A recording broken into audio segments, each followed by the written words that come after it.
lá. Obrigada. Então, voltando, e desculpa aí o mau tempo, naquele momento, Carlos Chagas tinha esse cenário, o cenário brasileiro, com muita imigração italiana, vindo justamente no pós-guerra, e a comunicação ainda expandindo como a gente tenta expandir hoje a internet. Próximo.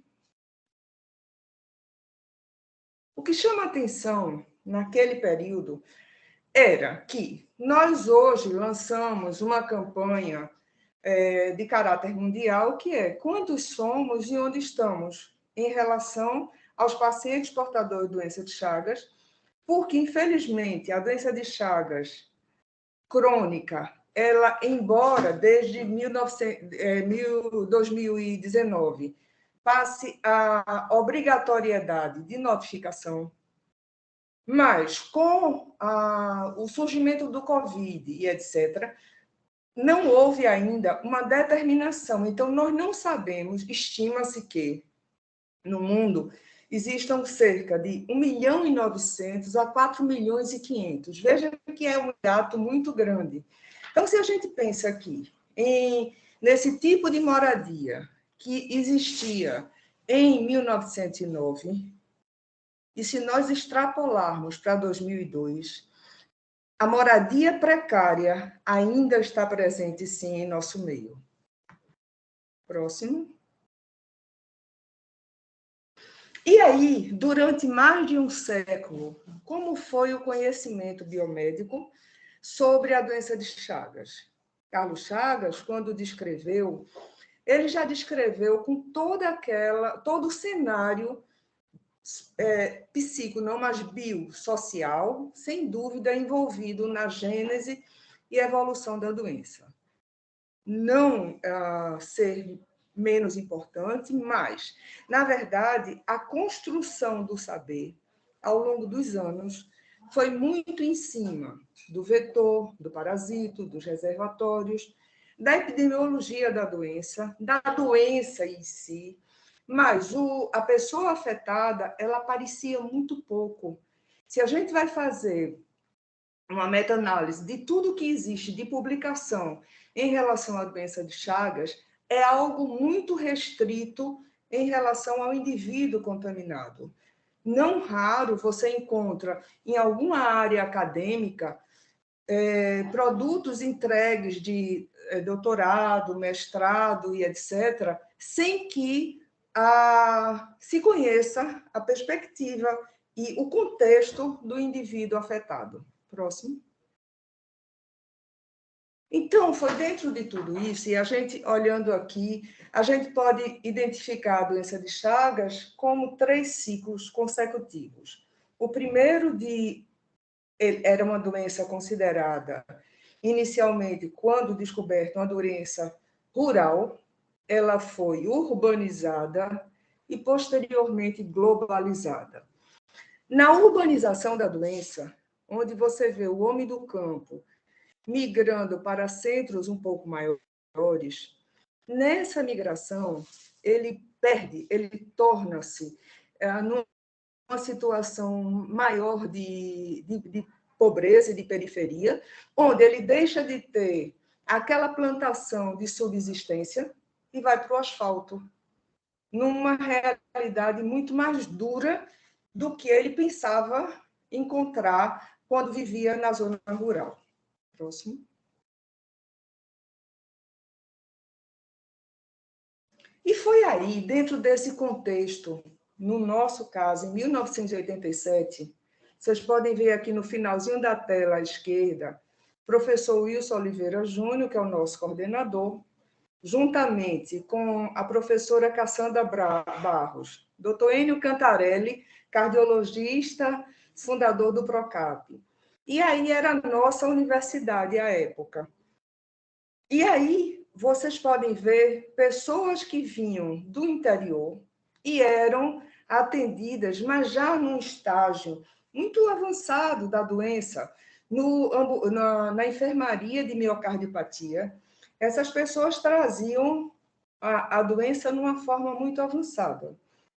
E o professor, juntamente com sua equipe, eles vislumbraram, na época, a criação de um ambulatório de doença de Chagas, que, posteriormente, ele passou a ser um ambulatório de doença de Chagas e insuficiência cardíaca. E, em cima daquilo que os próprios pacientes traziam de demandas biopsicossociais, ele foi integrando outros saberes dentro do ambulatório.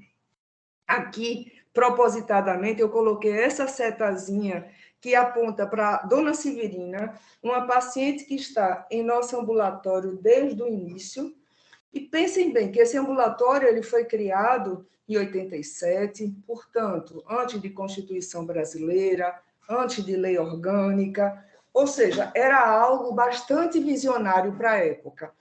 E, naquele momento, ele se reuniu, o nosso hospital universitário, ele é pavilhonado, então, eles se reuniam embaixo de árvores. Não tinha uma sede, não tinha uma estruturação naquela altura. E fazia uma ação conjunta entre o ambulatório e a associação. Próximo. Então, por que formar grupo associativo? Para quê? Qual era a finalidade? Hoje, isso tudo parece muito claro, mas há 34 anos era algo que foi construindo em cima do que já existia com o AA, por exemplo.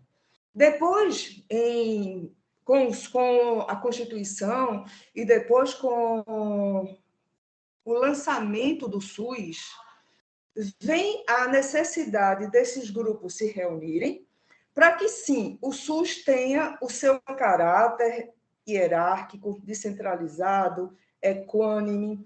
Na verdade, as associações, elas não vêm tirar o lugar de obrigação do Estado com o cidadão. Porém, ela vem acolher e somar voz e ampliar essa voz. Próximo. Então, aí fica sempre a pergunta a quem interessa ou a quem interessava manter essa voz calada. Por que essa voz calada, né? Se a gente olha hoje, em plena pandemia Covid, e a gente percebe que é uma doença Covid democrática, e em menos de 3 anos nós tivemos diagnóstico, vacina, prevenção, etc, etc. E quando nós olhamos para uma doença como a doença de Chagas, uma doença negligenciada, que há 45 anos tem uma droga que é eficaz que é um parasiticida. Então, você imagina fazer parte de um universo de não doença só negligenciada, mas de pessoas negligenciadas. E aí a gente traz a voz de quem sente, e foi muito interessante a primeira vez que o professor Wilson começou a levar o paciente para os congressos de cardiologia. No início, ninguém nem acreditava e questionava. A doença de Chagas ainda existe? Por que você está querendo trazer o paciente? E era quando ele defendia que era levar a voz de quem sente. Depois, a voz de quem sente, da forma experiencial, ele apresentando como sente, quando sente, para outros pacientes que estão chegando no serviço. E ampliar essas reivindicações. Próximo.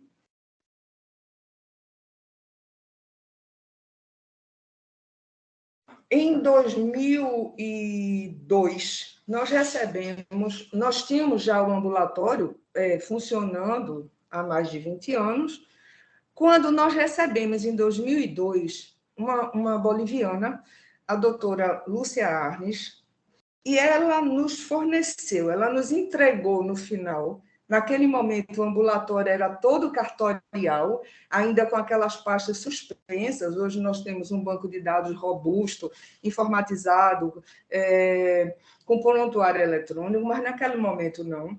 E nós nos referíamos ao paciente com Chagas como um homem do campo, e, na verdade, ela entrega para a gente que não. Uma das bases epidemiológicas para a gente começar a criar a rede Chagas Pernambuco foi entender essa mulher. É uma mulher de 62 anos, na maioria das vezes cabeça de família, com renda média em torno de um salário mínimo, e das vezes que ela precisa vir para a capital, ela traz muitas vezes o neto, porque ela é quem cuida do neto. Se nós compararmos hoje esta senhora que eu trago na tela com Berenice, que foi aquela menininha em quem Carlos Chagas diagnosticou pela primeira vez a presença do T-Cruzi, essa mulher evoluiu pouco nesses mais de 100 anos. Berenice provavelmente seria essa senhora que está na tela se hoje estivesse viva.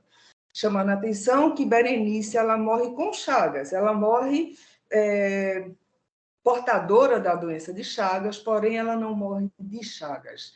Isso já traduz aquela quantidade grande de pessoas que tiveram contato com o barbeiro, que por sua vez estava infectado e infectou o sangue dessas pessoas, chamando a atenção que 60 a 70% dessas pessoas não vão desenvolver doença.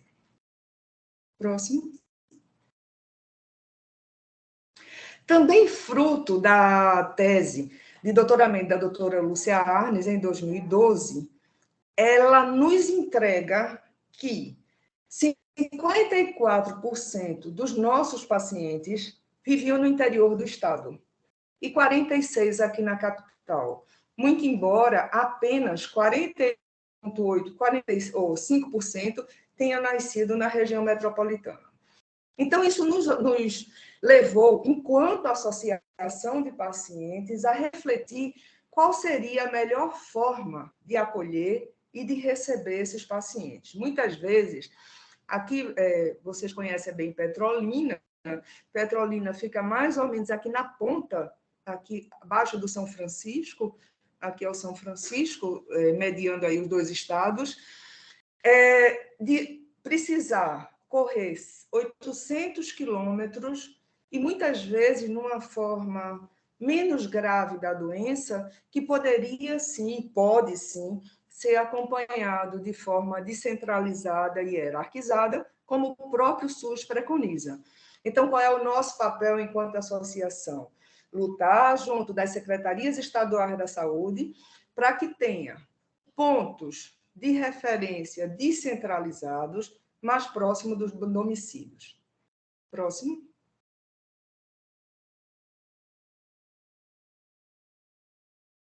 Frequentemente, nós recebemos aqui na casa uma média de 60 pacientes por dia.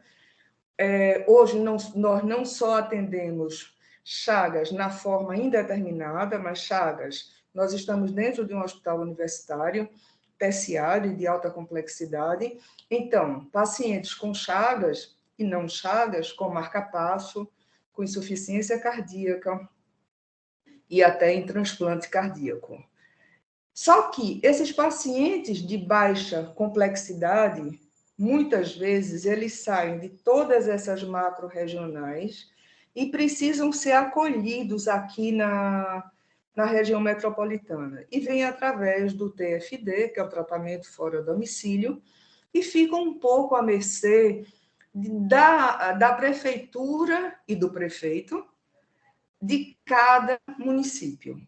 Então, é uma jornada penosa, doída, você passar a noite inteira na estrada para fazer, muitas vezes, a necessidade de fazer um eletro de avaliação. Próximo. Essas foram as bases que nos levaram, em 2011, a Secretaria Estadual da Saúde, ela cria em Pernambuco o programa SANAM, é um programa de enfrentamento às doenças negligenciadas, e que, na verdade, a gente faz, juntamente com o grupo do ambulatório, a associação, mais o grupo do ambulatório, o caminho inverso. é tentar chegar lá na ponta, nas 12 regionais de saúde que existem dentro do Estado. Paralelo a isso, nós vimos um outro fluxo saindo agora da América Latina, mas para o mundo como um todo, com a globalização da doença. Até 2007, a OMS não tinha feito até então nenhum encontro de especialistas que abordassem o tema Chagas, até 2007, um dia desse.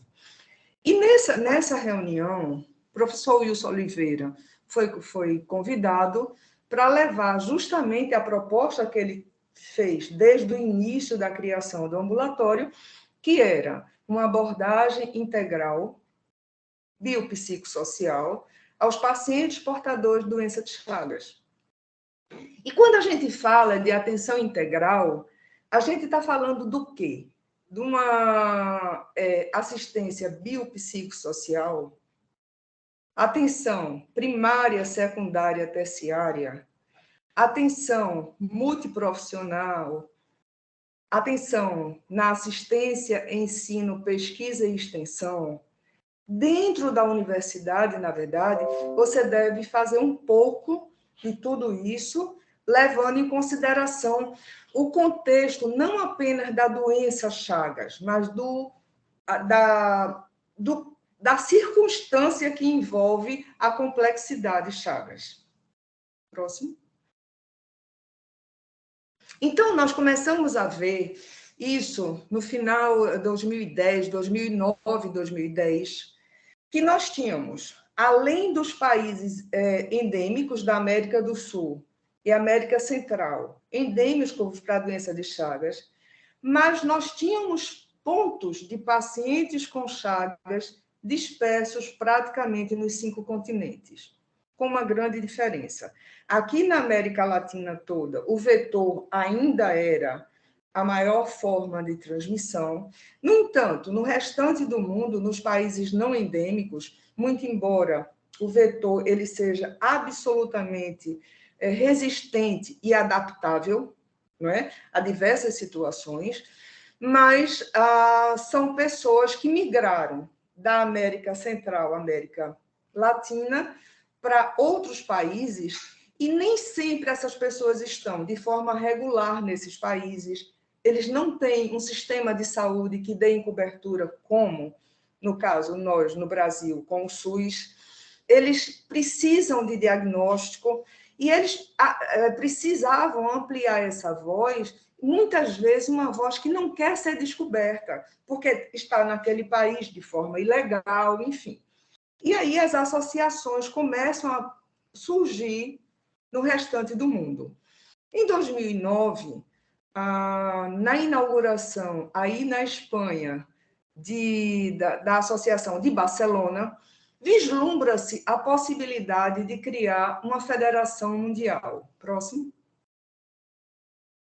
Então, a Federação Mundial nasce com o nome de Fim de Chagas, que é a Federação Internacional de Associações de Pessoas Afetadas pela Doença de Chagas, e com algumas propostas muito robustas.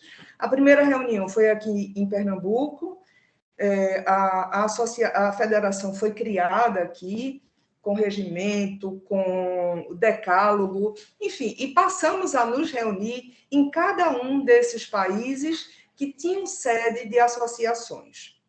Próximo. Hoje, a Fim de Chagas continua com a mesma pergunta: quantos somos e onde estamos? Chegamos a 2022 com a mesma pergunta. Estima-se que no mundo existam de 6 a 7 milhões de pessoas contaminadas. Esse número ainda muitíssimo subestimado, porque o que diz também as estatísticas é que apenas 10% daquelas pessoas que têm o T-Cruz, elas sabem que têm, e apenas 1% chega ao tratamento, então o que aumenta muito a responsabilidade dessas associações que estão hoje na Ásia, Europa, América do Norte, Oceania, América do Sul, e que elas se reúnem e unem forças para lutar e dar maior visibilidade à pessoa afetada. definindo algumas coisas também. Por exemplo, algo que é sempre colocado nas assembleias de fim de Chagas, a rejeição mesmo de serem chamados de chagásicos. Adjetivar a pessoa com chagas é algo que discrimina, que aumenta o preconceito, aumenta a rejeição. Então, é acolher e esclarecer e dar, empoderar de conhecimento. Próximo. Então, aí já como luta de fim de Chagas, com mais uma série de outras instituições, Médicos Sem Fronteira, DNDI, Fiocruz, as universidades, enfim, todos aqueles que são afetados de forma indireta pela doença de Chagas, fomos em busca da luta de criar o dia, de fazer com que a OMS reconhecesse o Dia Mundial da Doença de Chagas, que foi reconhecido como 14 de abril, na 72ª Assembleia Mundial, onde foi reconhecido, e isso, imagina-se que, e outros trabalhos já dizem isso, que quando uma determinada enfermidade passa a ter seu dia, isso ela ganha, agrega maior visibilidade. Próximo. E fomos em busca, justamente com um grupo que trabalha com o Dr. Pedro Albajar, na OMS, de Informação, Educação e Comunicação, onde nós criamos coletivamente uma logomarca que representasse a pessoa afetada. Então, essa logomarca, ela passou foram 8 designers que participaram de uma seleção. E, na verdade, essa logomarca ela está em fase de aprovação pela OMS, onde a gente diz, através dela, desde as cores. As cores foram escolhidas em assembleia, na última Assembleia do México, de 2019, com cores terrosas, que significava o homem rural, o homem do campo. Depois, o verde, como uma esperança, traduzindo aí, que ela vai desde a criança ao idoso, que precisa aumentar a visibilidade da pessoa afetada, que sim, a mãe pode passar para o bebê pela gestação. Então, no momento, é a logomarca que mais se aproxima da nossa fala e da nossa luta. Próximo. Quando nós nos deparamos com a Agenda 2030 da OMS, que propõe chegar a 2030 com as doenças negligenciadas controladas, nós vemos que a doença de Chagas está representada em várias metas 2030, como erradicação da pobreza, fome zero, saúde e bem-estar, educação, enfim, em várias outras metas que vão, de alguma forma, impactar biopsicossocial na doença de Chagas. Próximo.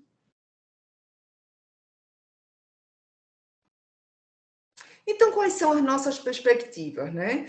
Enquanto fim de Chagas cobrar da agenda político-sanitária o que está determinado na Agenda 2030, estimular a criação de novas associações em áreas mais vulneráveis. Por exemplo, no Brasil, sentimos muita falta de não termos, até o momento, tem uma começando a se constituir no Pará, mas na região amazônica toda, onde a gente sabe que existe uma transmissão muito grande, da forma aguda até, com manifestação aguda da doença de Chagas, e nós não temos ainda associação na região norte, estimular o ensino, a pesquisa, além da área biomédica, mas especialmente estimulando nas áreas de humanas e áreas sociais.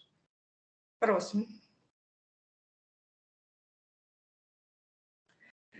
O BIT Chagas, eu convido também para que vocês visitem a nossa plataforma do BIT Chagas. Ela representa esse grupo de educação, informação, educação e comunicação da OMS, E nós lançamos agora, em 2022, a campanha do 14 de abril, era onde estamos e quantos somos, mas vestindo essa camisa. E aí convidamos vários atletas em atividade ou ex-atletas de várias regiões do mundo que se posicionaram nos ajudando, por exemplo, Marcelinho Huerta, Joana Maranhão, que é daqui de Pernambuco, nadadora, que hoje mora na Alemanha, enfim. Então, vocês podem visitar essa plataforma e verem e comprovarem, né, que a gente tem trabalhado muito em ampliar a visibilidade da pessoa afetada. Próximo.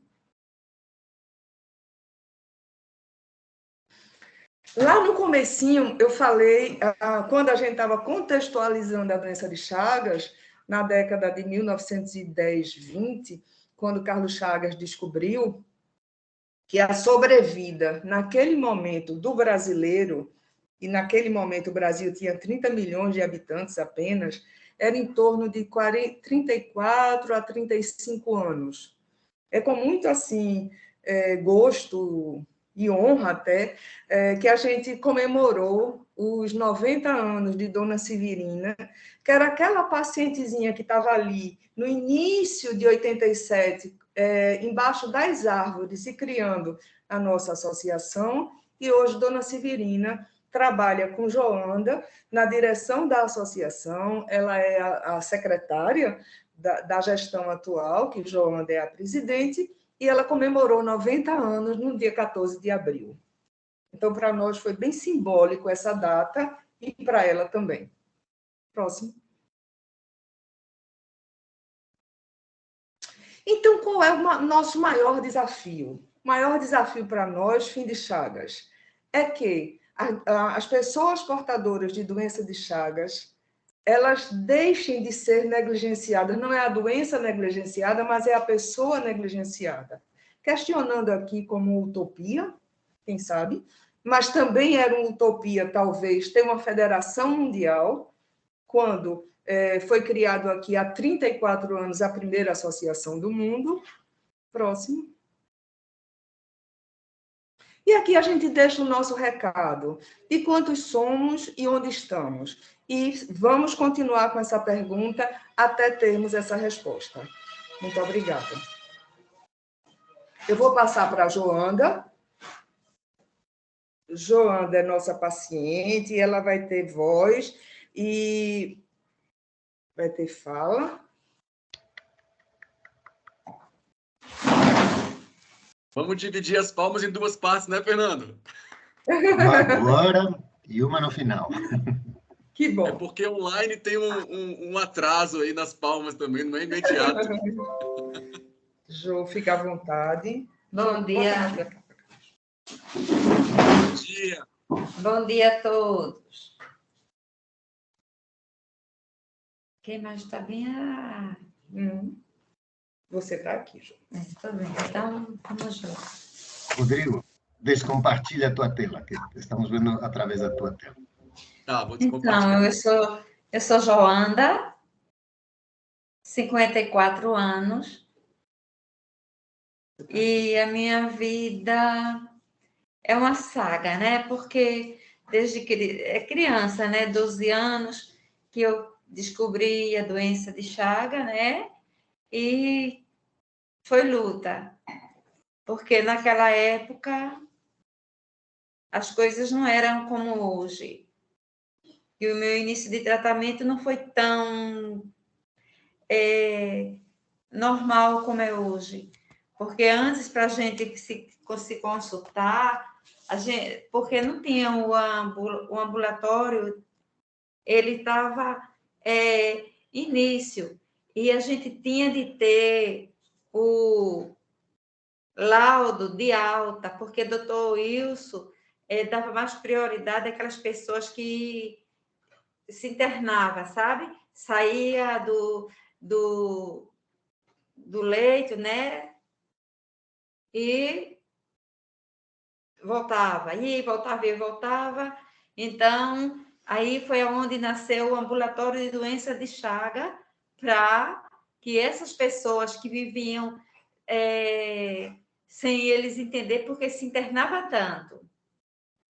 Aí a prioridade de ter esse laudo de internamento era por conta disso, porque os pacientes muito grave e descobrir também por que esse paciente vivia indo e voltando. E doutor Wilson e doutora Cassandra, foi aí que se iniciou, né, em 87, né, essa associação, onde os pacientes iam aprender da doença de Chagas, debaixo de pé de árvore, em sala de aula, porque não tinha espaço, era somente 2 salas para a gente se consultar. A sala de marca-passo e a sala onde o doutor Wilson e a doutora Cassandra dividiam uma sala só para 2 médicos, para o doutor Wilson e para a doutora Cassandra. Então, ali, olhe, foi o início de tudo. Aí, como foi que foi descoberto em você? Agora, a doença de Chagas foi descoberta em mim, eu trabalhava, né, na roça, e desmaiava, que era uma beleza, como eles não entendiam que era doença, eles achavam que era preguiça. Eu com 9 anos, 10 anos, 11 anos, aquela pessoa que por nada desmaiava, por nada mal-estar, por nada de tarde doente, por nada ia dormir doente e me acordava doente. Aí foi onde que me tiraram da palha da cana e colocaram eu para tomar conta de 4 meninos. Fui tomar conta desses 4 meninos, aí sim. Aí vim passar uns dias em Recife, passava uns dias em Timbaúba, passava uns dias em Maceió, e assim, né, foi a minha saga. E em certo dia, a minha patroa me encontrou desmaiada. E daí em diante, né, foi onde eu conheci o Oswaldo Cruz, onde eu cheguei lá ruim, que já foi para implantar o marca-passo, aonde eu encontrei, né, um caminho. Quando eu recebi alta, eu não estava com família não, nem minha patroa, estava sozinha com um rapaz que ela mandou me buscar. Aí me deram um papel dobradinho, e esse papel era a volta para mim procurar um ambulatório. E eu não conhecia, não sabia ler nem nada, esse papel foi simplesmente guardado. Aí, a partir do momento depois, tempo depois de operada tudinho, que eu voltei a ter sintoma, o marca-passo, mas voltei a ter sintoma, tudinho. Aí, foi aí que em Timbaúba tem um hospital, né?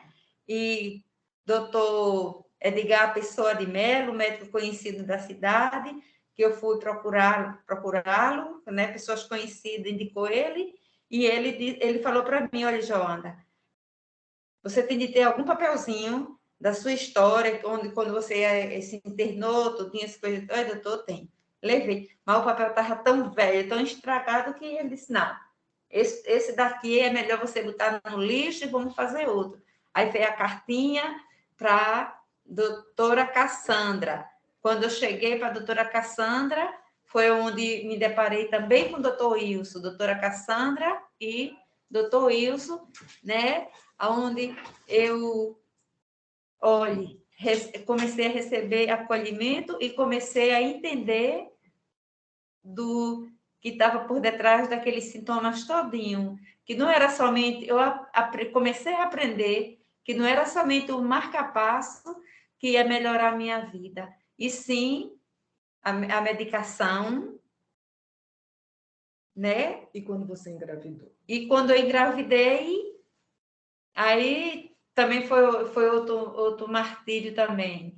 E foi também por conta dessa gravidez que eu tive de ir procurar o ambulatório com 17 anos, né?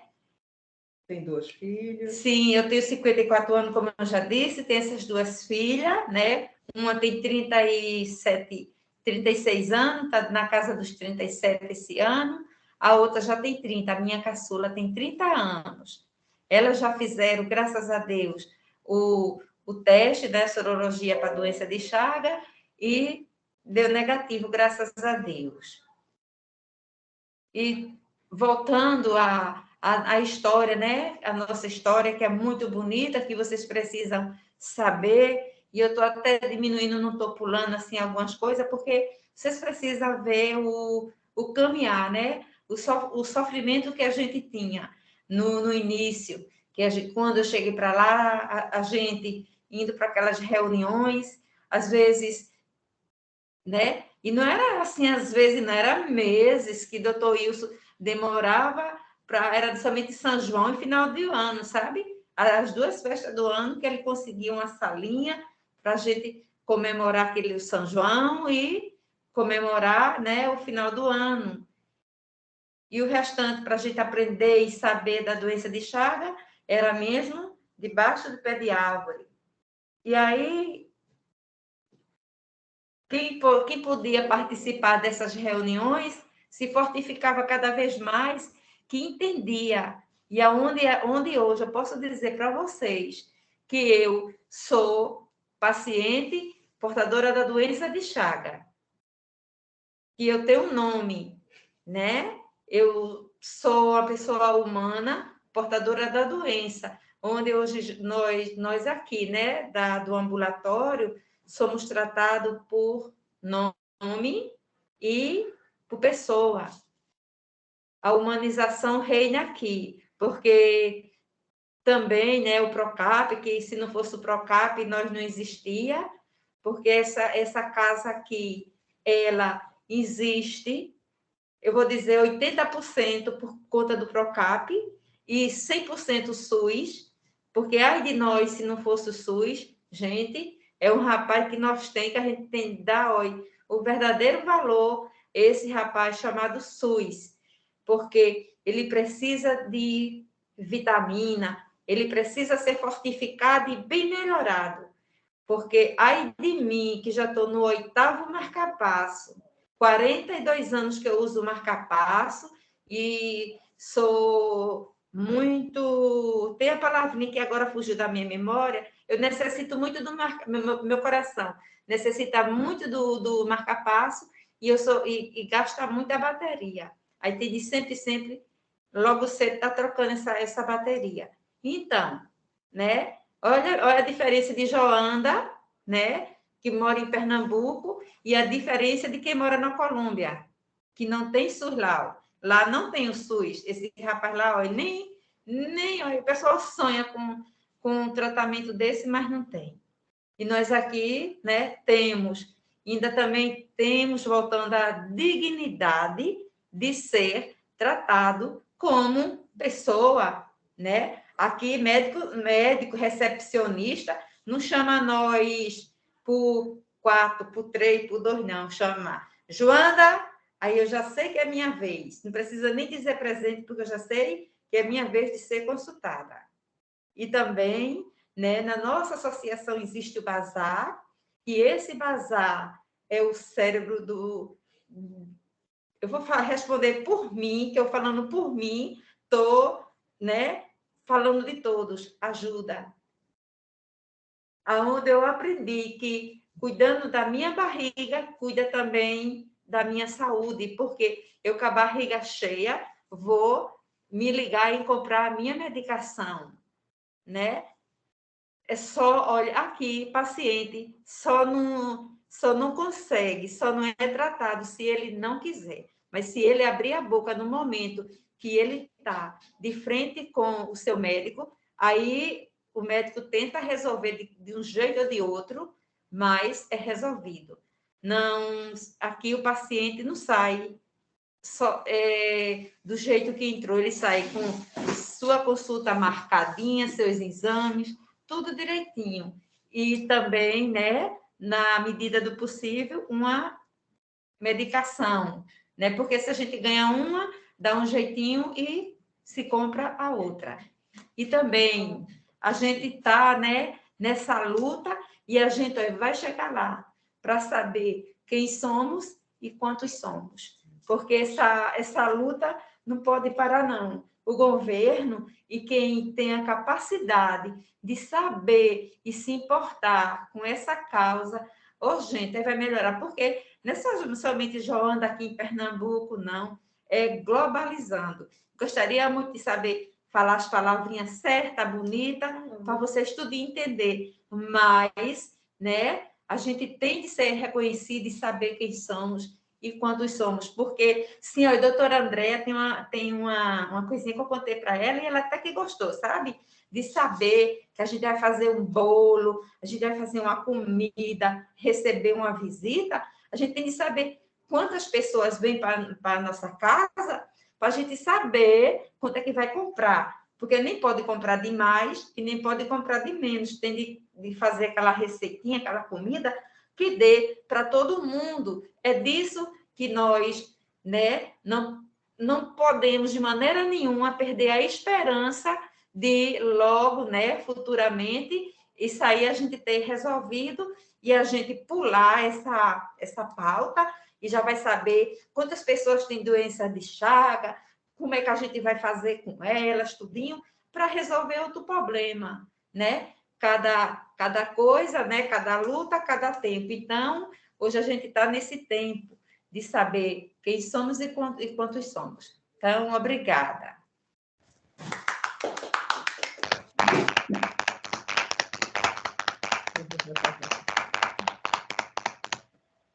Então, como diz o nosso professor, escutar a Joanda falar é nosso salário espiritual. Exato. Eu estou até um pouco arrepiado aqui. Eu também. Tem aqui várias pessoas aqui comentando como é maravilhoso ouvir vocês duas, né? Mas o microfone está meio grosso, assim. Aí. Mas, bom, eu queria dizer uma coisa que para mim é muito importante. Nossos estudantes têm que saber para quem a gente trabalha. A gente trabalha para vocês. Isso é a missão do SUS, que, na verdade, inclui a Fiocruz e eu acho que deve incluir também as universidades. Todo mundo é SUS. Quando alguém fala, vai lá na Colômbia para ver como é, ou nos Estados Unidos para ver como é, lá não tem SUS.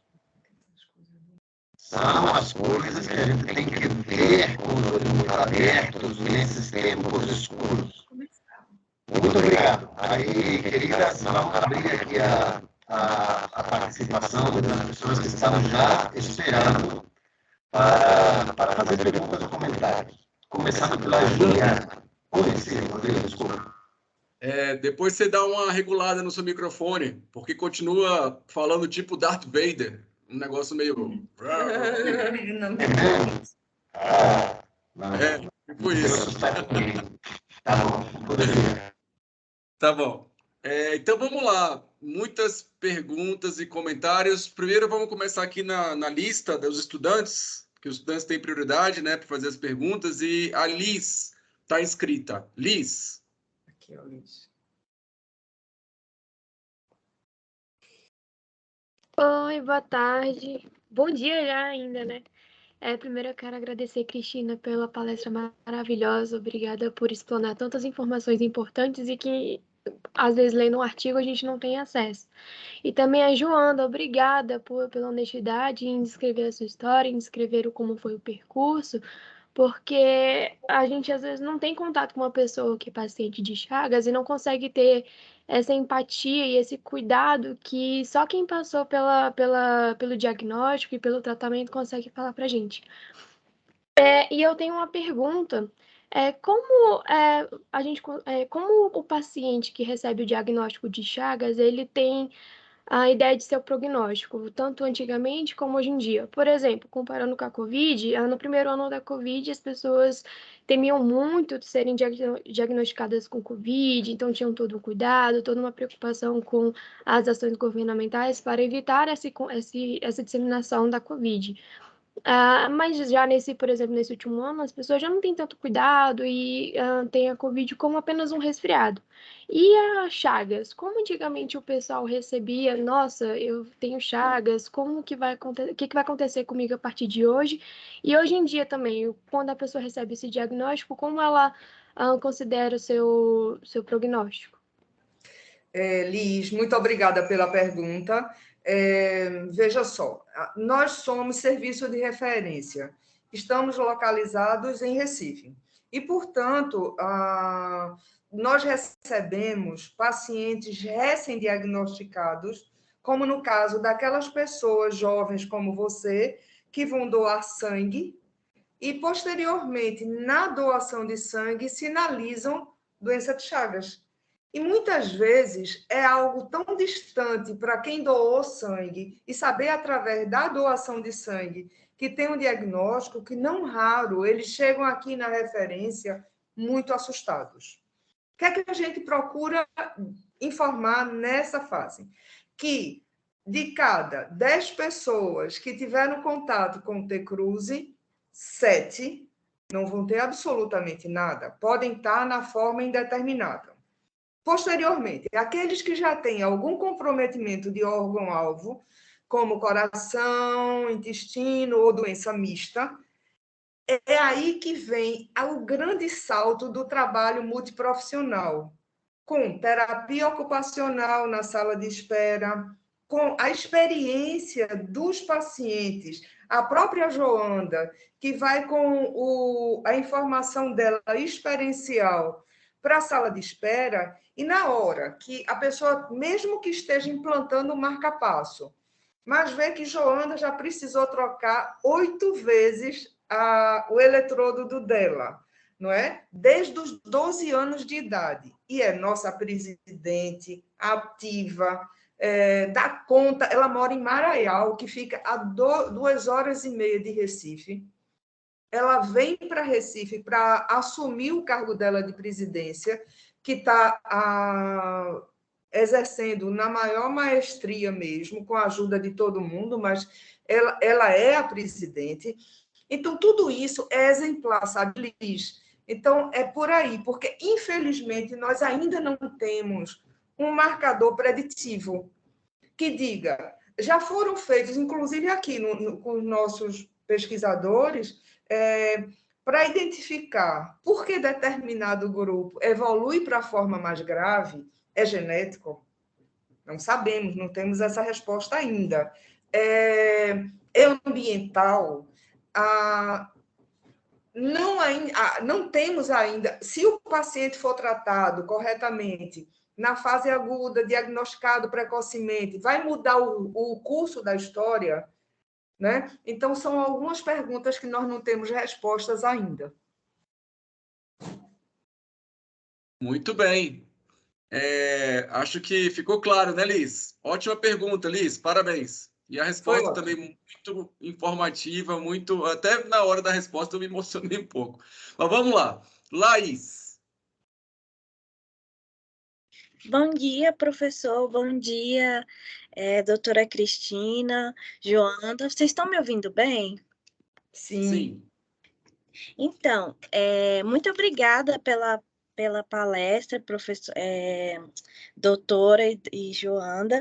Eu gostaria de fazer uma pergunta para a doutora, que a senhora disse no início da sua fala que as teses de mestrado e de doutorado, eles não trazem a perspectiva do indivíduo, que é portador de doença de Chagas.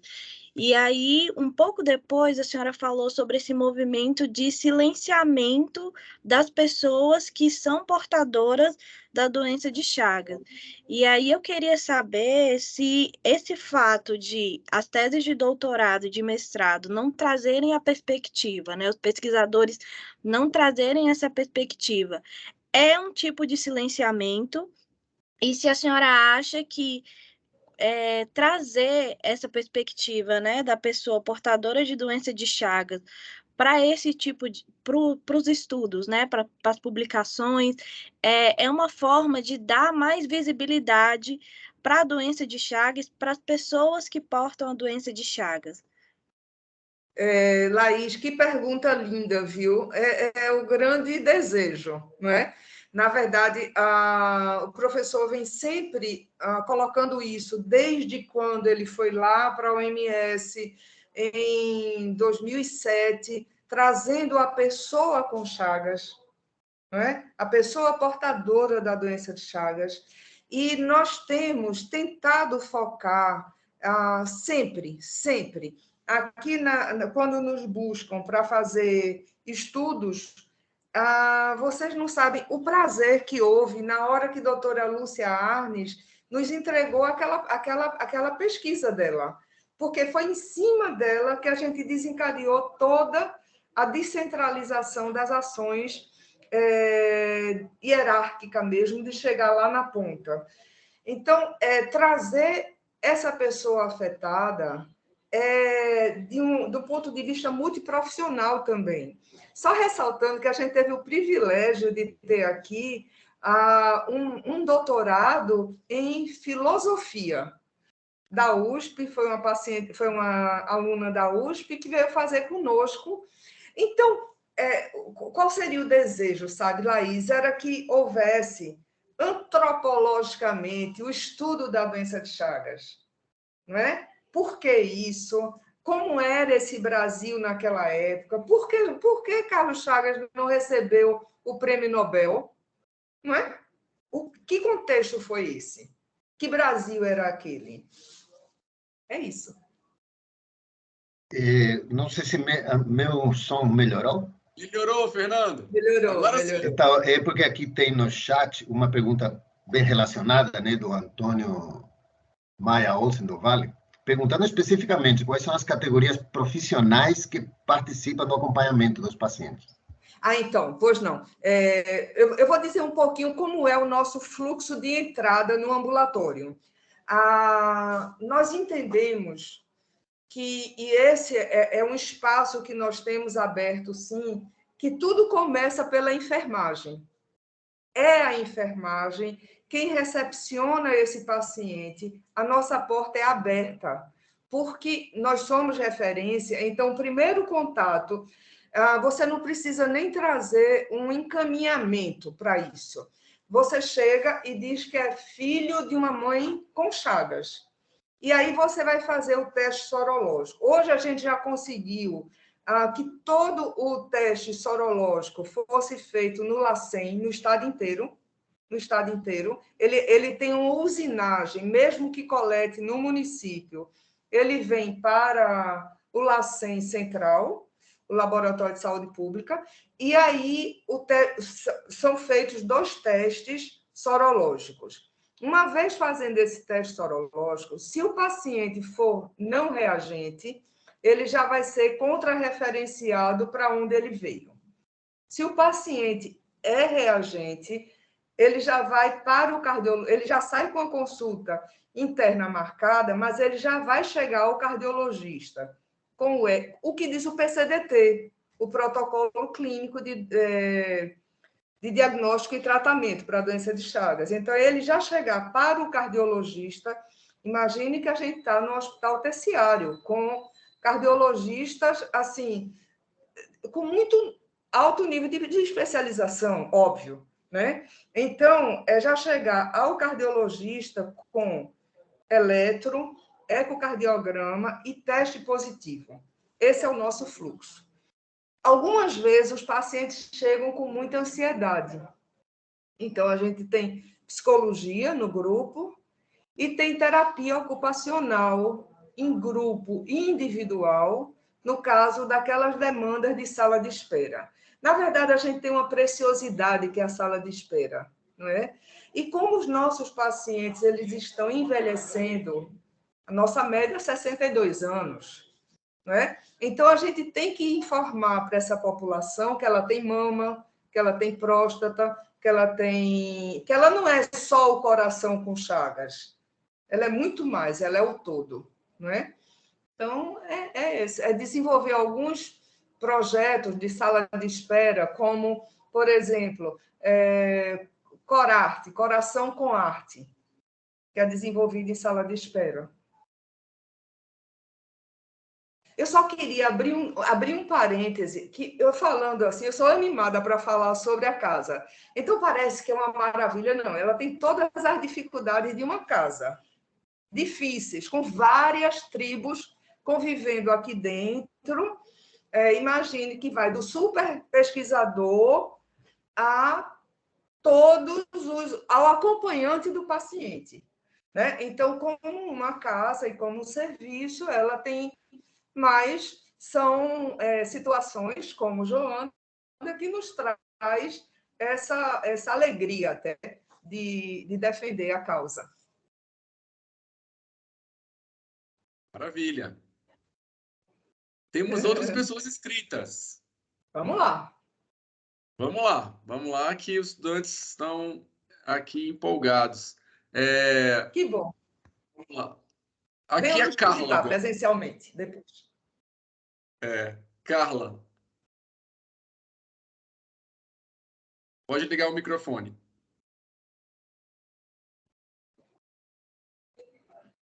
Acho que não ligou ainda.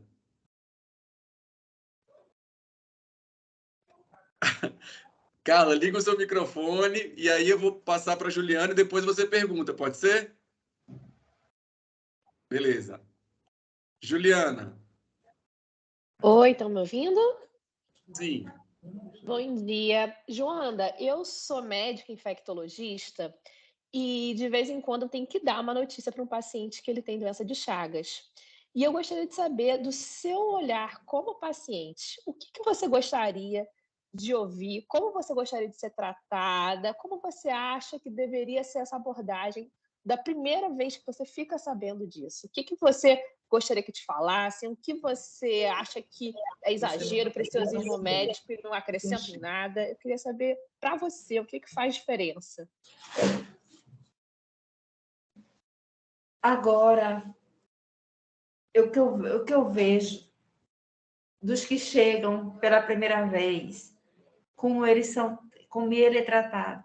Ele sabe, o médico fala direitinho, o exame deu positivo, mas ele não aceita.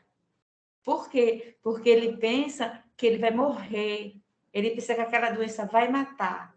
E você vê do jeito que eu costumo ver aqui, o paciente sair da sala do médico, bem atendido, porque aqui a gente é tratado no olho, é tratado como, eu sou tratada como Joanda. Imagine eu que sou tratada como Joanda e que chega pela primeira vez ainda tem mais acolhimento do que qualquer um, porque é tudo tratado como um pai e como mãe, não tem melhor aqui. Aí o que acontece? Acontece a diferença que tem aqui, que eu não encontro em lugar nenhum, porque eu tenho outros problemas e preciso frequentar outros lugares.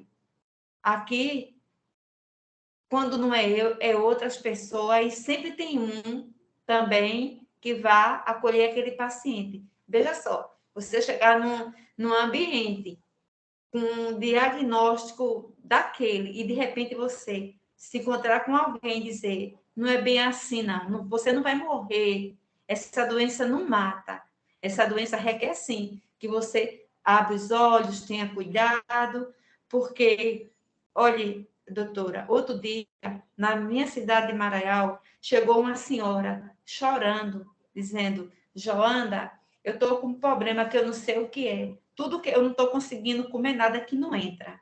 Eu não sei o que é que eu tenho, Joanda. Mas, olhe, só a misericórdia. Aí eu disse, olha, a senhora não se aperreie, que a senhora talvez pode estar com chaga. Aí eu vou levar a senhora para um ambulatório de doença de chaga.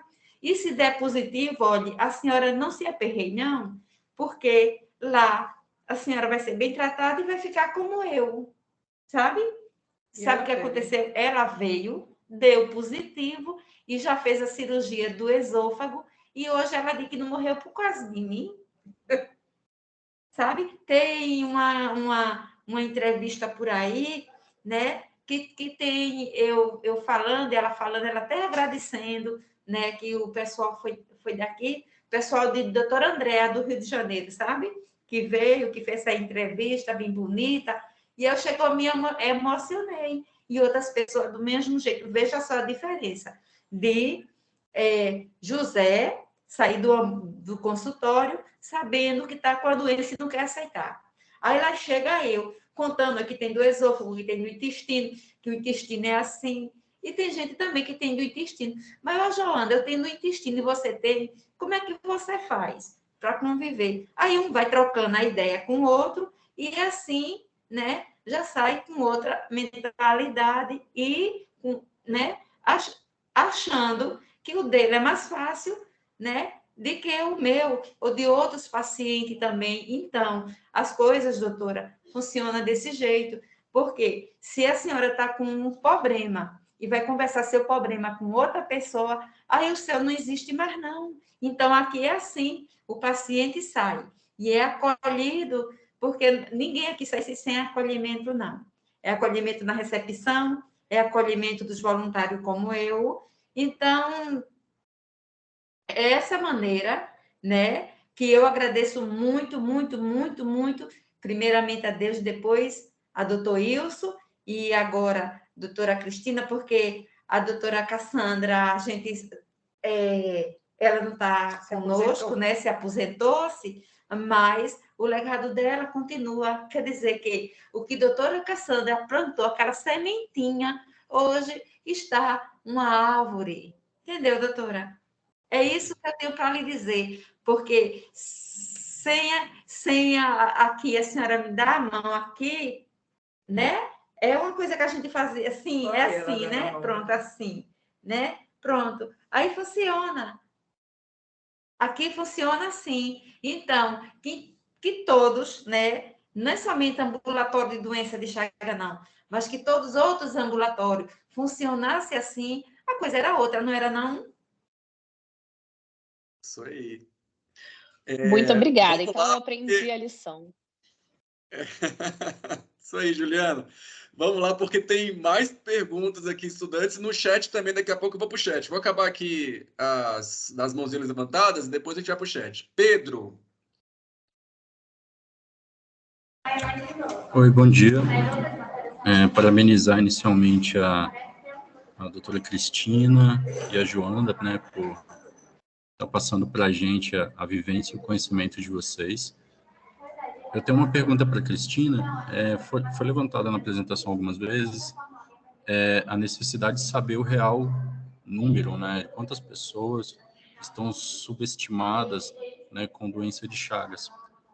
E eu vejo isso como uma estratégia importante, principalmente para doenças negligenciadas, né, como doença de Chagas, hanseníase, entre outras, que às vezes tem essa dificuldade até de, entre aspas, atrair, né, pesquisas de qualidade voltadas para o campo, não que não existam, mas, né, a gente sabe que essas doenças elas possuem menos recursos e acabam atraindo menos pesquisadores em algumas áreas, pelo menos.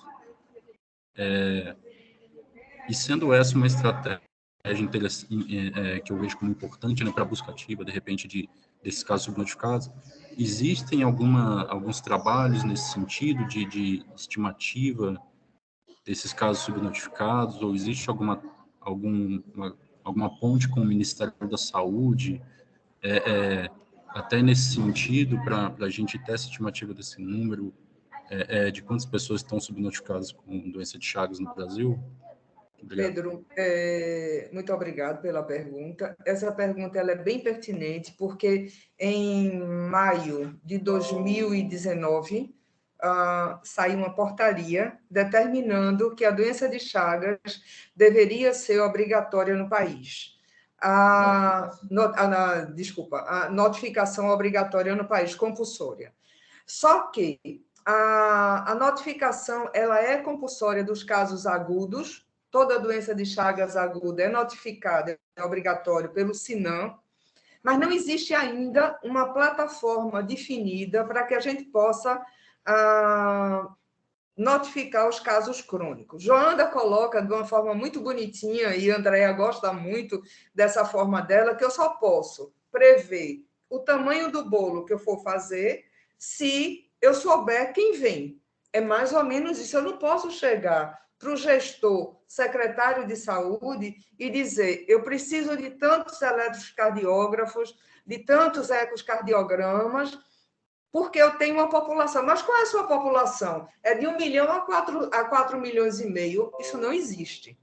Isso não existe. Então, antes de ontem, nós tivemos, com a coordenação estadual e com a coordenação central em Brasília, com Maiara, que é do Departamento de Chagas, no Ministério da Saúde, dizendo que a nota técnica já está, o formulário já está nos finalmente, Pedro, e eles vão utilizar o nosso banco de dados.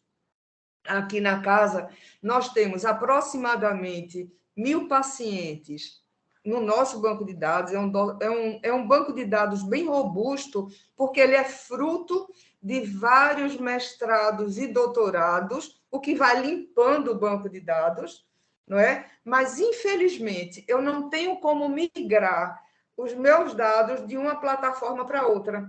Eu vou ter que refazer um por um na medida que eles forem chegando. Então, esse é, para mim, um grande impasse. E outra coisa que nós não temos e precisa ser resolvido isso é, se eu posso, dentro do sigilo da informação, eu não tenho TSLE assinado por esses pacientes que entraram no nosso banco de dados, que me permita migrar esses dados para uma outra plataforma. Então, são algumas questões que a gente está tentando vencer. A ideia é que Pernambuco seja piloto, começando agora. Daqui a 15 dias, a gente já começa a notificar. O estado de Goiás, do serviço lá de doutora Liliane e doutor Luquete, Alejandro Luquete, que é pesquisador, eles já notificam já há algum tempo, mas eles aproveitaram a ficha do SINAM, do agudo, e notificaram o crônico.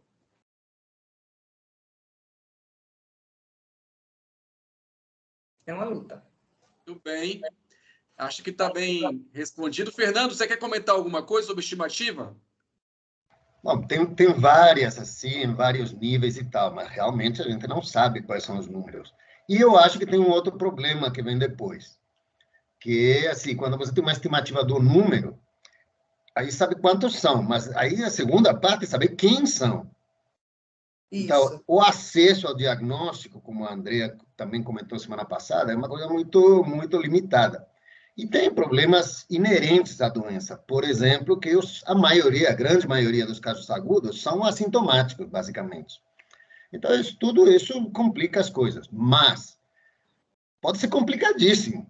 Não tem problema, não. A questão é começar a caminhar. E esse passo da notificação dos pacientes na fase crônica é muito complicado, mas se você não começar a caminhar, não chega nunca lá, né? Exatamente. Isso a gente está ouvindo falar há muitos anos e agora está começando. Vai ser difícil? Vai.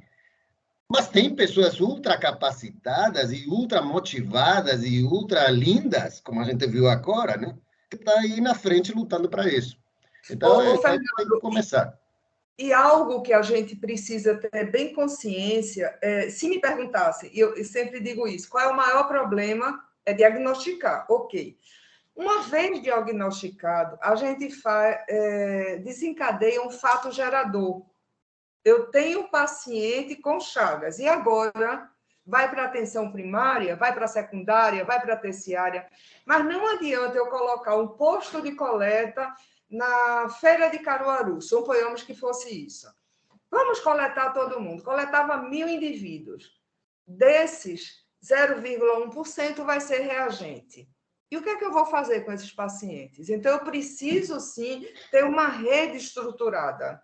E uma rede estruturada do ponto de vista de exames complementares, e essa é a nossa atuação hoje, é tentar descentralizar hierarquicamente, né? Que a gente tenha lá o cardiologista na UPA especializada que classifique esse paciente e devolva em contra-referência para assistência primária ou que mande aqui para a gente para assistência terciária. Mas aí tem um outro componente assim, muito importante, que é a formação dos profissionais da saúde. Então, eu conheço. Eu trabalhei muito tempo no norte, em Manaus.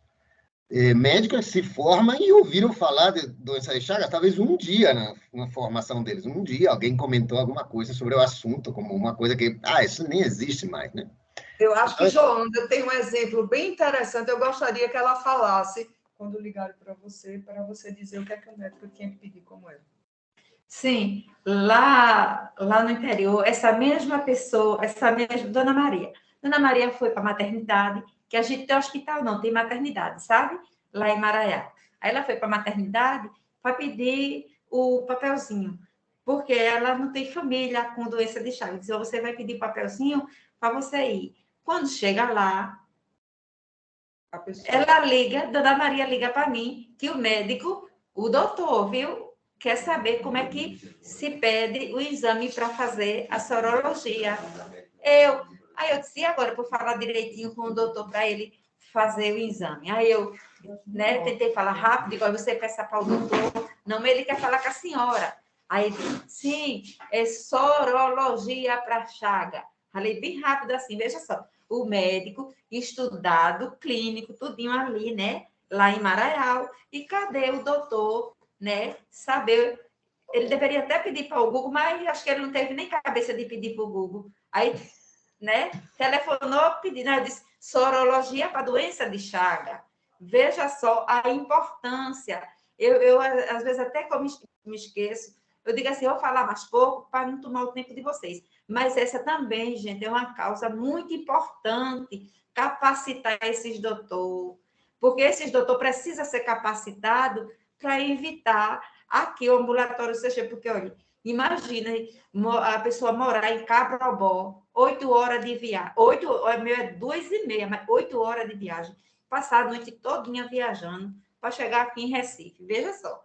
E se pessoas que só têm a doença de Chagas somente na forma, que não seja crônica, somente no sangue, não poderia ser tratada lá? Esse médico não poderia também saber diagnosticar e saber fazer a sorologia para Chagas sem precisar de telefonar para uma pessoa, né? Eu sei que eu entendo tudinho, mas era o trabalho dele saber, né, diagnosticar essa doença, né? Para ela vir tão tal que ela veio, deu positivo e poucos dias depois teve de se submeter para cirurgia. E hoje ela é agradecida, mas por conta de quê? Por conta de que, graças a Deus, que alguém mandou ela ir na minha porta. E é muito comum, infelizmente, não só no Brasil, que pacientes nunca tenha ninguém que pense na possibilidade e continue sem nenhum tratamento, nenhum acompanhamento. Infelizmente, isso é muito comum. E são os desafios aí que temos.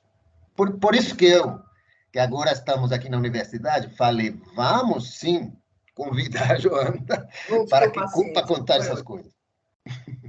E tem outra, doutor, e tem pessoas também que acham que a doença de Chagas só dá no coração inchado, né? O coração é inchado, mas também, né, os sintomas do jeito de Dona Maria do esôfago, lembrou porque eu tenho esôfago grau 1 e o intestino, que o intestino é uma portinha que para abrir misericórdia, mas só que ele está lá, é doença de Chagas.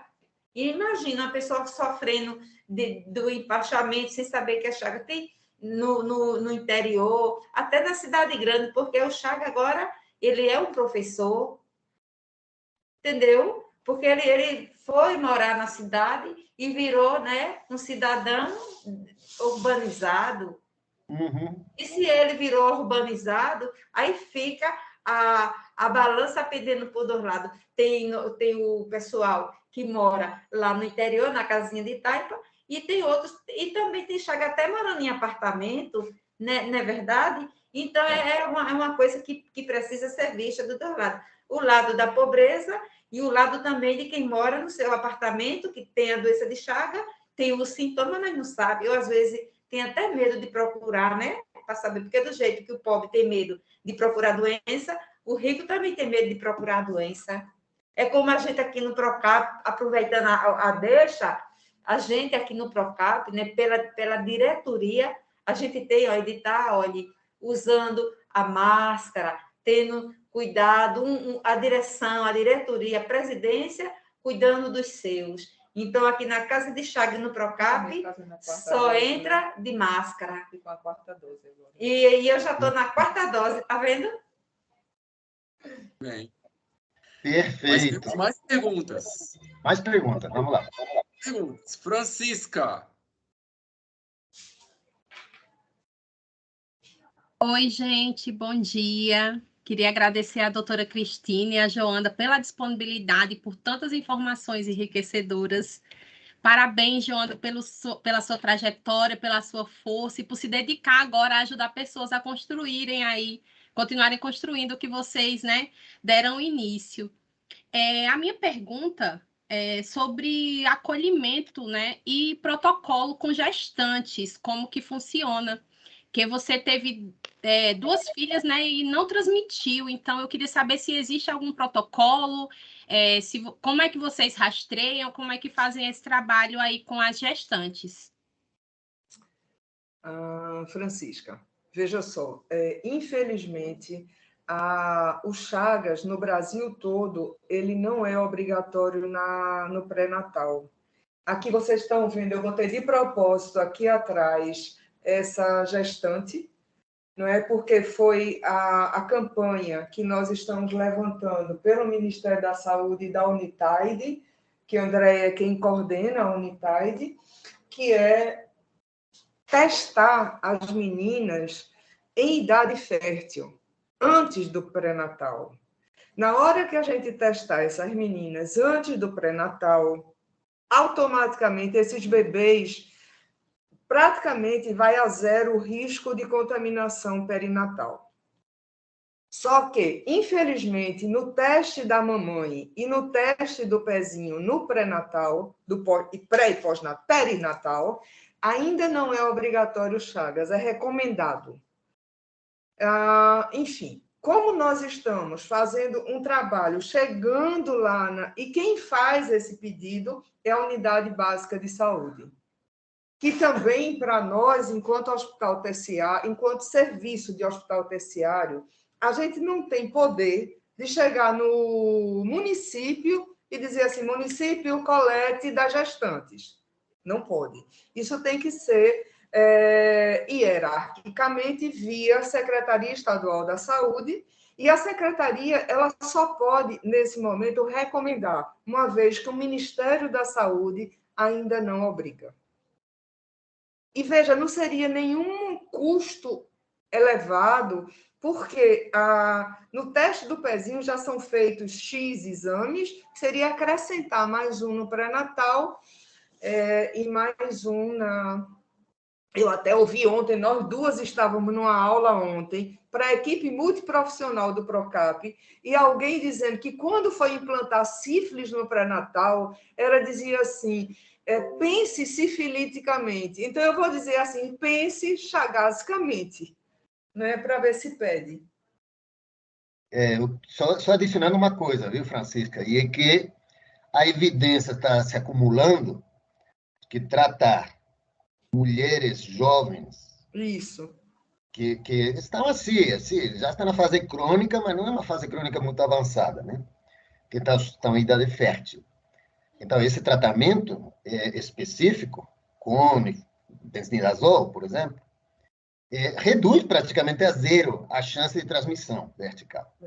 Então, a lógica diz que, e aí a OMS e a OPA estão impulsando essa ideia, e isso vai chegar em algum momento, eu espero, não só no Brasil, mas na América Latina em geral, impulsando a ideia de vamos detectar essas mulheres jovens e tratar elas antes de elas ficarem grávidas, não precisa ser no pré-natal. Porque, assim, dar o tratamento durante a gravidez é bem mais complicado. Então, essa é uma ideia que pode ser muito interessante de vários pontos de vista. E do ponto de vista custo, né, Fernando? Da saúde das mulheres, da saúde dos crianças, filhos futuros dessas mulheres, mas também do ponto de vista epidemiológico, porque vai ajudar a ter uma visão muito mais clara do que está acontecendo com a transmissão em faixas etárias mais jovens, que ainda não chegam com problemas cardíacos, digestivos e tal. Então, Nós isso é muito importante. No Nordeste, parece que a transmissão materno-fetal é um pouco menor do que na região sul, a Argentina, o sul do Brasil, que tem uma outra cepa que vence mais a barreira placentária. Mas, mesmo assim, como a gente não tem essa notificação pré-natal, é algo também estimado, né, Fernando? Nós não temos como dizer categoricamente e como.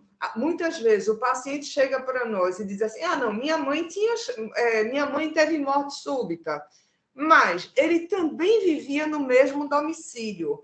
Então, será que essa contaminação foi via vetorial ou foi via materno-fetal? Né? Então, enfim. É uma assim, eu sempre falo que a doença de Chagas é complicada porque é assim, uma doença aguda e crônica, infecciosa e crônico-degenerativa, é uma doença que praticamente é silenciosa do ponto de vista clínico e que quando dá a cara já é porque o negócio ficou muito difícil.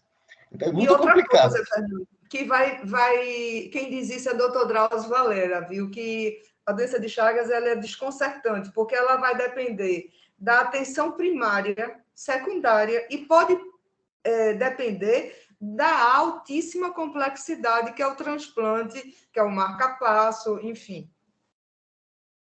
Desafio. É um desafio. Para esses jovens estudantes aí de medicina tropical, desafios. Desafios. Vamos lá, Carla. Agora vai, Carla. Carla ligou o microfone.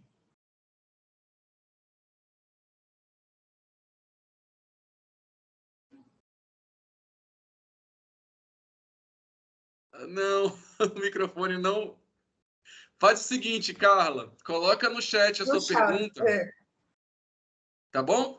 José Fabrício. Bom dia. Bom dia. Queria parabenizar a excelente fala da doutora Cristina e também da Joanda. E minha pergunta está ligada a essas últimas falas, né? Eu acredito que vocês analisam, né, a trajetória dos pacientes que chegam até a Casa Chagas. Então, queria saber se existe um dado de qual a maior forma de transmissão dos pacientes que são afetados e que chegam lá até a Casa Chagas. Ok, Fabrício. Sim, no nosso nós fazemos, na verdade, dois questionários clínico-epidemiológicos. Na hora que ele vem para diagnóstico, existe, sim, todo aquele questionário clínico-epidemiológico, que, inclusive, ele segue junto, nós coletamos aqui o sangue, ele segue junto com a amostra para o LACEN, para o Laboratório Regional, para fazer. Até então, o que parece é que a contaminação ainda foi vetorial, sim. Mas é aquilo que eu te digo, muitas vezes são 30, 40 anos após, e a gente não tem como afirmar se foi vetorial ou se foi materno-fetal. Infelizmente, mas ainda vetorial. E aí José Fabrício, eu vou fazer outro comentário, de novo aquele comentário, que já semana passada eu já fiz um pouquinho. E é que, geralmente, a transmissão vetorial clássica é muito silenciosa do ponto de vista clínico. Praticamente nenhum paciente tem sintomas. Que é um pouquinho diferente, por exemplo, da transmissão oral, porque a carga parasitária parece que é maior e os sintomas, assim, quer dizer, o quadro clínico é mais fácil de ser identificado. Além do que, um quadro clínico de doença de Chagas aguda com suspeita de transmissão oral dispara uma pesquisa epidemiológica de busca de contatos e de outros possíveis pacientes.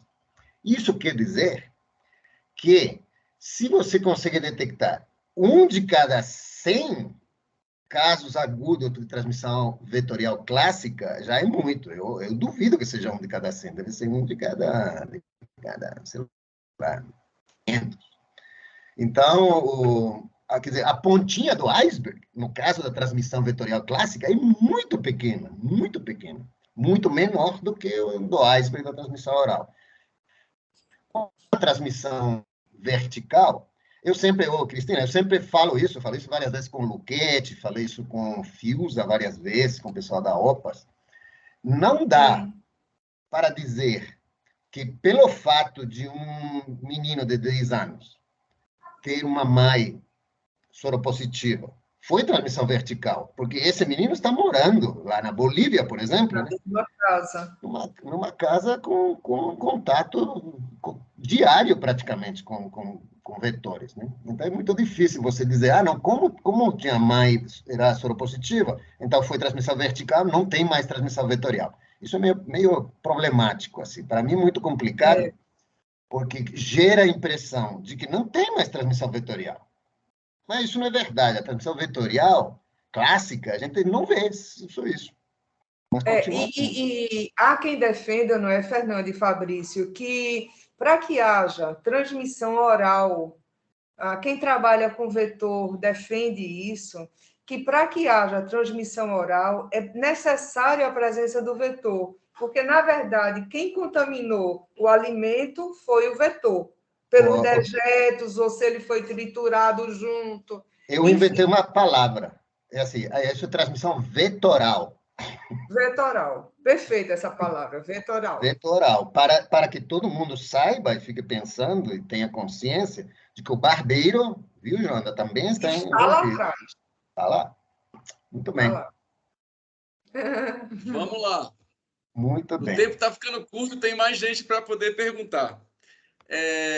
Agora, no chat, tem algumas... Acho que não tem mais ninguém aqui, né, com a mão levantada, Fernando? Pelo menos para mim. Maíra. Maíra, sua pergunta. Bom dia, obrigada por essa palestra, professor, e a Joanda. Eu fiquei numa dúvida com essa questão realmente da transmissão vetorial.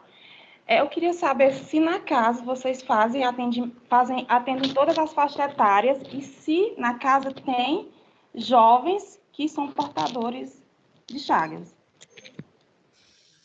Sim, nós fazemos de todas as idades, né? Nós temos estimulado a cada médico que atende aqui na casa fazer busca ativa, ou seja, na hora que ela recebe o paciente com Chagas diagnosticado, lembra que eu disse que ele já chega com diagnóstico ao médico cardiologista. Então, ele solicitar, o paciente já sair daqui com a solicitação dos seus familiares que estão expostos ao mesmo risco, ou que foram expostos ao mesmo risco. O que a gente sente, muitas vezes, é uma resistência enorme do familiar de querer fazer um teste. As meninas de Joanda, por exemplo, foram fazer o teste com mais de 30 anos, sendo Joanda ativa aqui na associação, mas não conseguia que as filhas viessem fazer o teste. Então, isso é uma coisa que mas nós atendemos de todas as idades. Existe até uma linha de raciocínio que diz o seguinte: quando é o idoso extremo de não coletar, eu não defendo isso, eu acho que ele tem o direito de saber se tem ou não, se é ou não portador, inclusive, se for mulher, se puder estudar a prole dessa senhora que tem Chagas em idade avançada, mesmo que ela não vá morrer de Chagas, e sim com Chagas, mas nós não fazemos nenhum corte da demanda que chega ao serviço. Obrigada. Maravilha. Nada. Bom, temos ainda... Muito obrigado pela pergunta e pela resposta. Agora vamos para as perguntas que estão aqui escritas no chat. E aqui na sequência tem a pergunta da Leilane, que é: doutora, a senhora falou que atendem mais ou menos 60 pessoas por dia no âmbito hospitalar. Considerando o contexto da pandemia, essa busca pelo atendimento sofreu alguma alteração de maior ou menor procura? Isso pode ter afetado negativamente ainda mais a negligência da doença de Chagas?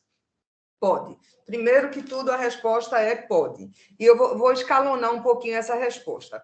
Primeiro, quando foi decretada a pandemia, em março de 2020, nós tínhamos pacientes agendados até o mês de agosto, setembro. Então, o que foi que a equipe fez? Nós reduzimos a equipe, nós mais velhos precisamos ficar afastados do serviço, em lockdown, separados.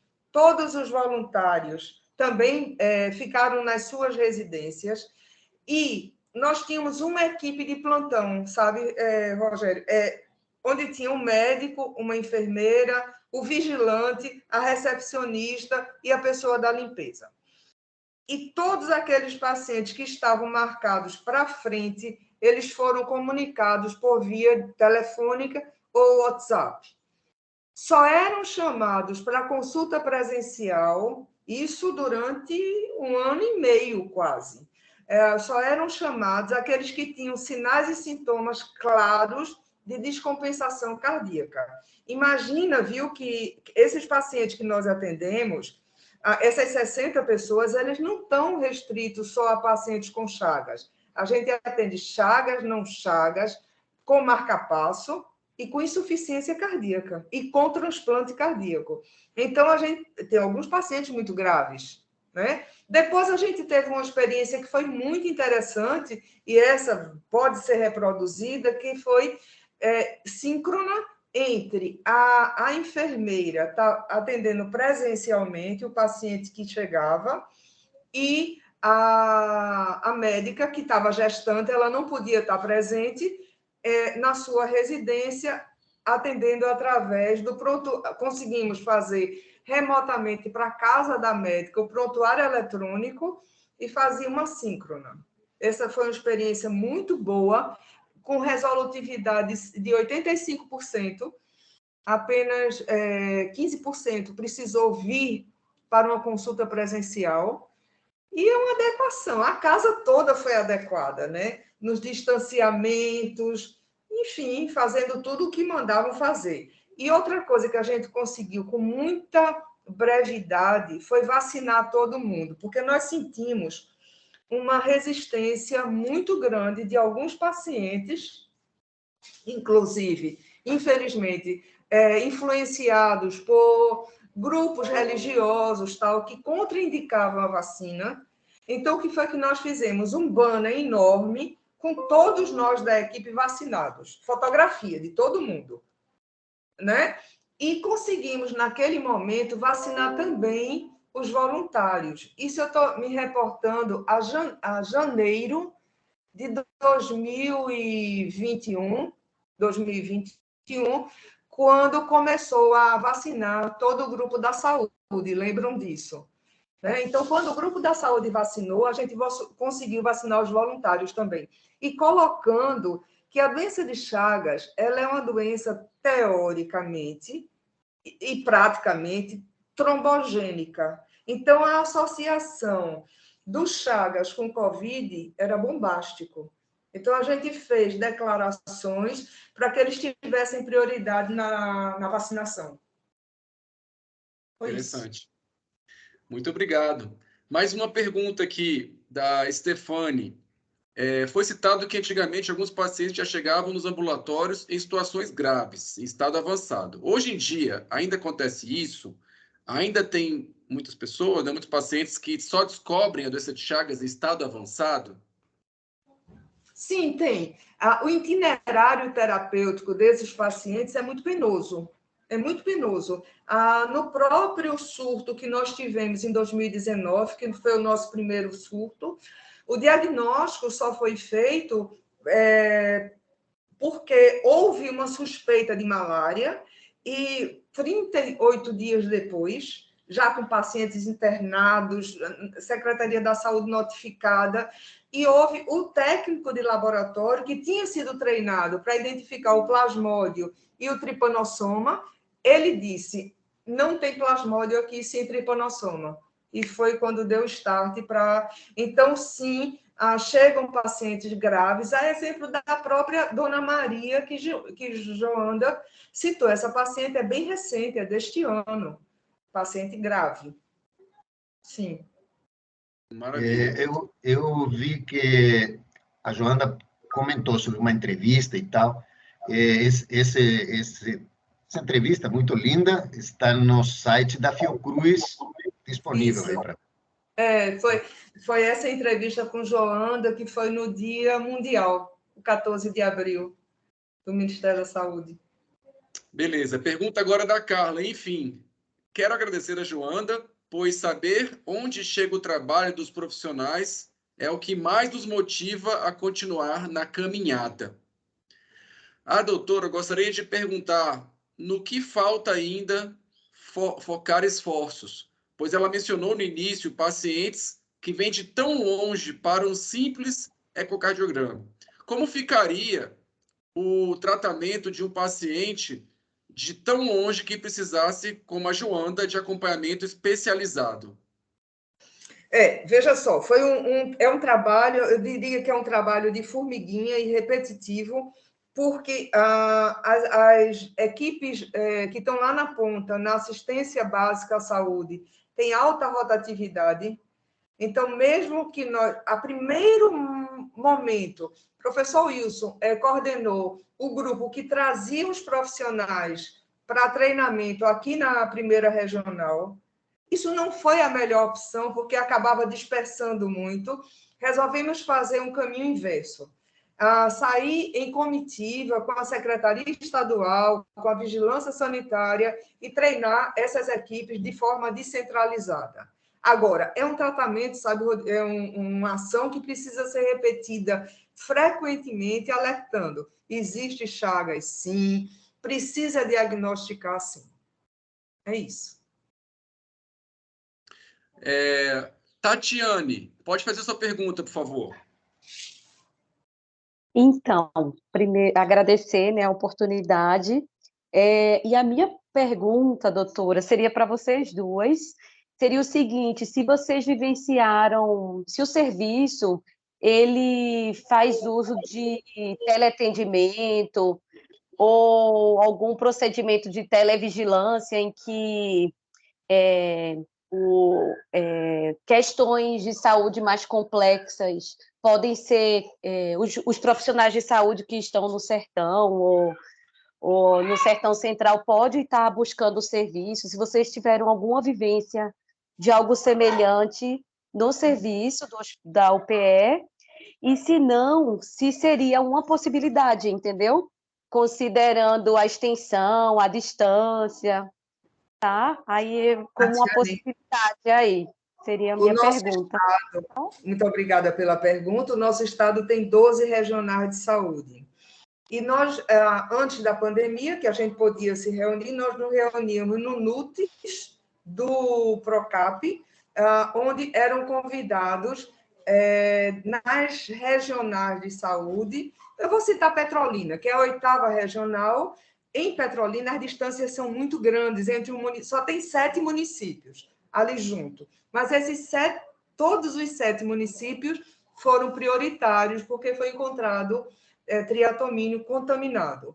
Então, reuniam-se na 8ª regional e fazíamos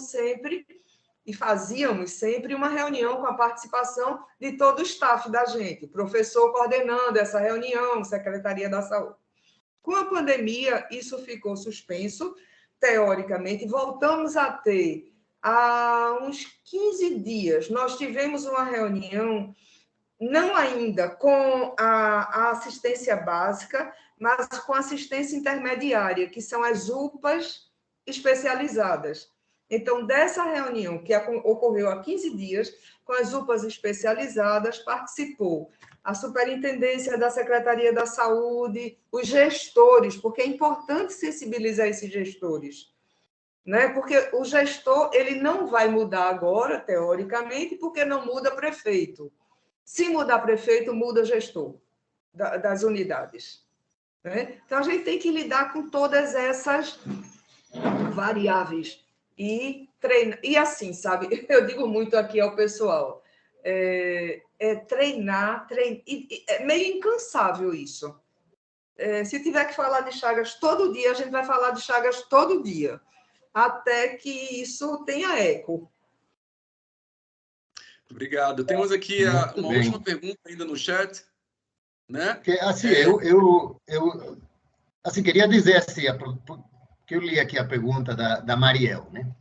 Então, eu queria dizer, antes da pergunta da Mariel, que é para a Joanda, que tem aqui várias pessoas, Joanda, querendo montar um clube de fãs aí, para apoiar a causa. E isso é muito importante, porque a grande maioria das pessoas que estão aqui hoje, fazendo perguntas, ouvindo, discutindo, são muito jovens, estão começando o trabalho delas. Então, é muito bom que a gente vai ter um grupo aí de profissionais que já ouviram falar sobre esse assunto. Então, a Mariel, também nesse mesmo sentido, pergunta, né, como foi a experiência global, né, do atendimento, do acompanhamento no SUS.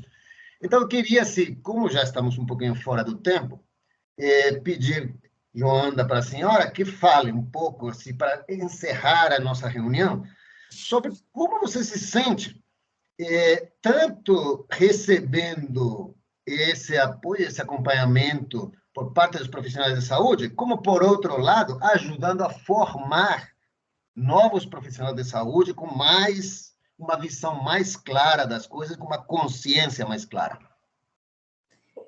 Eu me sinto privilegiada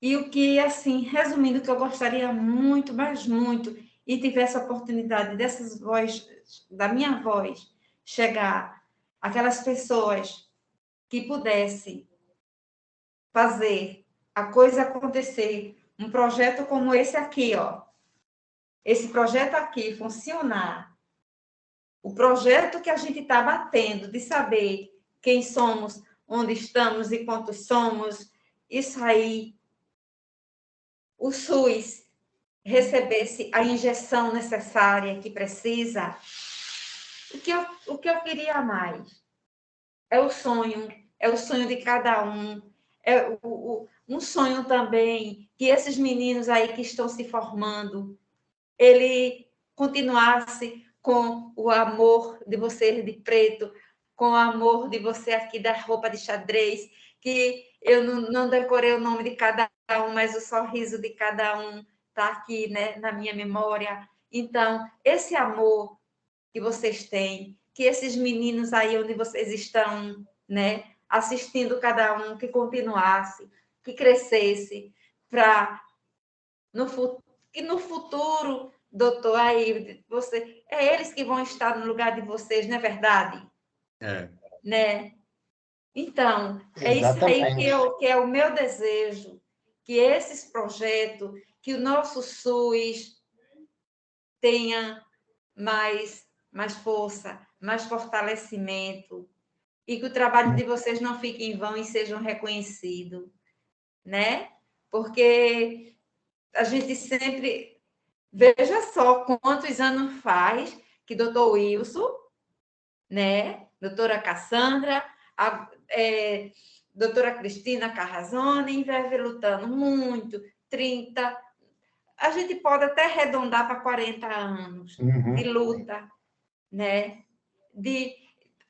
Assim, de se sentir até cansado, de querer até desistir, mas quando olhar para um paciente como Joanda, aí não vai não. Então, vamos lá, e um dá a mão, outro vai, e luta, e aí, né, estou eu aqui na frente de vocês, procurando, né, palavra, mas a minha palavra é essa, que cada projeto desse que a gente está, né, ele seja reconhecido e que em breve a gente possa estar comemorando.